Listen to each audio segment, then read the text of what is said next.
20 mai, Jean chapitre 11, verset 1 à 53. Dans le village de Béthanie vivaient deux sœurs, Marthe et Marie, ainsi leur frère Lazare. Marie était cette femme qui, après avoir répandu une huile parfumée sur les pieds du Seigneur, les lui avait tissu avec ses cheveux. Lazare, son frère, tomba malade. Les deux sœurs envoyèrent donc quelqu'un à Jésus pour lui faire dire, « Seigneur, ton ami est malade. » Comme Jésus apprit la nouvelle, il dit, « Cette maladie n'aboutira pas à la mort et servira à glorifier Dieu. Elle sera une occasion pour faire apparaître la gloire du Fils de Dieu. » Jésus était très attaché à Marthe, à sa sœur et à Lazare. Après avoir appris qu'il était malade, il resta encore 2 jours à l'endroit où il s'est trouvé. Puis il dit à ses disciples, « Retournons en Judée. » « Maître, lui dira-t-il, il n'y pas si longtemps. Ceux de la Judée voulurent te lapider, et maintenant tu veux retourner là-bas. Là-bas, n'y a-t-il pas 12 heures dans une journée? Répondit Jésus, si l'on marche pendant qu'il fait jour, on ne peut pas contrer les obstacles parce qu'on voit clair.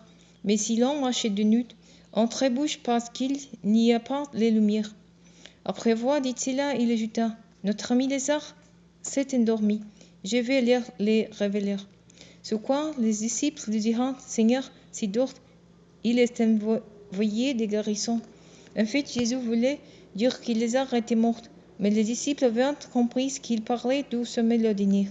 Alors il leur dit clairement, Lazare est mort et je suis heureuse à cause de vous, de n'avoir pas été là-bas à ce moment-là, car cela contribuera à votre foi.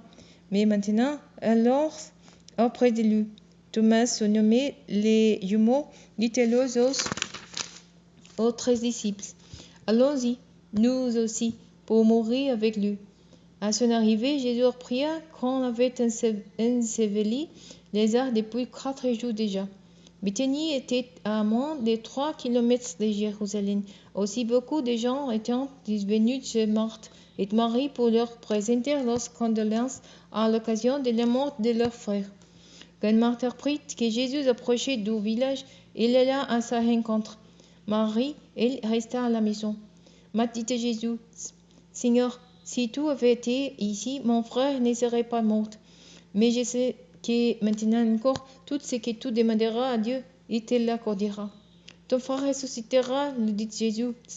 Je sais bien, répondit Marthe, qu'il reviendra la vie au dernier jour, lors de la résurrection. Moi, je suis la résurrection de la vie, lui dit Jésus. Celui qui place toute sa confiance en moi vivra même s'il mort. Et quiconque vit et croit en moi ne mourra jamais. Crois-tu cela? Oui, Seigneur, lui répondit-il. Je crois que tu es le Messie, le Fils de Dieu, celui qui devait devenir dans le monde. Là-dessous, elle partit appeler sa sœur Marie, et l'ayant prise à part, lui dit, le maître reste là, et il te demande. À cette nouvelle, Marie se leva précipitamment et courut vers Jésus. Il n'était pas encore entré dans le village, il était resté à l'endroit où Marthe l'avait rencontré. Ceux qui se trouvaient dans la maison avec Marie pour la consoler la virante se levaient brusquement et sortirent. Ils la suivrent, pensant qu'il allait au tombeau pour y pleurer. Marie parvint à l'endroit où était Jésus. Dès qu'il le vit, elle se jeta à ses pieds et lui dit, « Seigneur, si tu avais été ici, mon frère ne serait pas mort. » En la voyant pleurer, elle et ceux qui l'accompagnaient, Jésus fut profondément indigné et ému. « Où l'avez-vous enterré? Demanda-t-il. Bien, Seigneur, lui répondit-il, tu verras. Jésus pleura. Alors tout dirent, voyez comme il l'aimait. Quelques-uns remarquant, il a bien rendu la vue à l'aveugle. N'aurait-il pas pour un pécheur qui les a morts? Une fois de plus, Jésus fut profondément bouleversé. Il arriva au tombeau. C'était une grotte dont l'entrée était fermée par une pierre. Enlevez la pierre, dit Jésus. Marthe, la sœur de Marthe, dit alors, Seigneur, il doit déjà sentir. Cela fait 4 jours qu'il est là. Jésus lui répondit, Ne t'ai-je pas dit, si tu crois, tu verras la gloire de Dieu? On éteint donc la pierre. Alors Jésus, tournant son regard vers le ciel, dit, Père, tu es exaucé, ma pierre, et je te remercie. Pour moi, je sais que tu m'exauces toujours, mais si j'ai parlé ainsi, c'est pour que trouve ceux qui m'entourent, croyant que c'est toi qui m'as envoyé.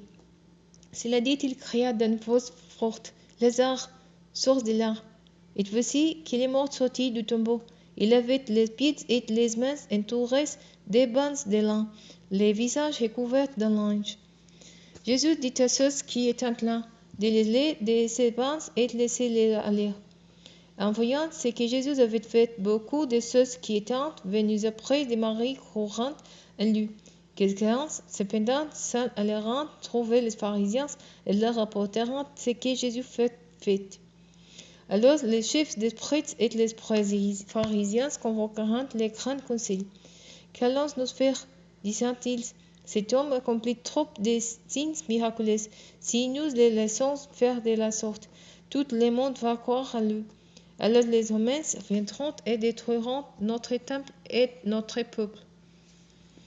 L'un d'eux, qui s'appelait Caiphas, et qui était grand prêtre cette année-là, prit la parole. Vous n'entendez rien, leur dit-il.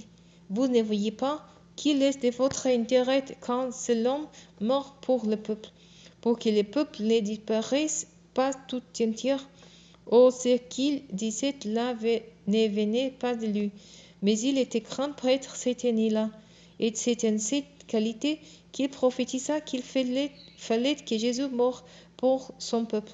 Et ce n'était pas seulement pour son peuple qui devait mourir, c'était aussi pour rassembler tous les enfants de Dieu dispersés à travers le monde et les réunir en un seul peuple.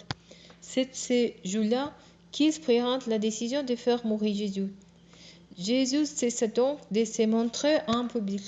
Il partit de là et se retira dans la région voisine du désert, dans une ville nommée Ephraim. Il y passa quelque temps avec ses disciples.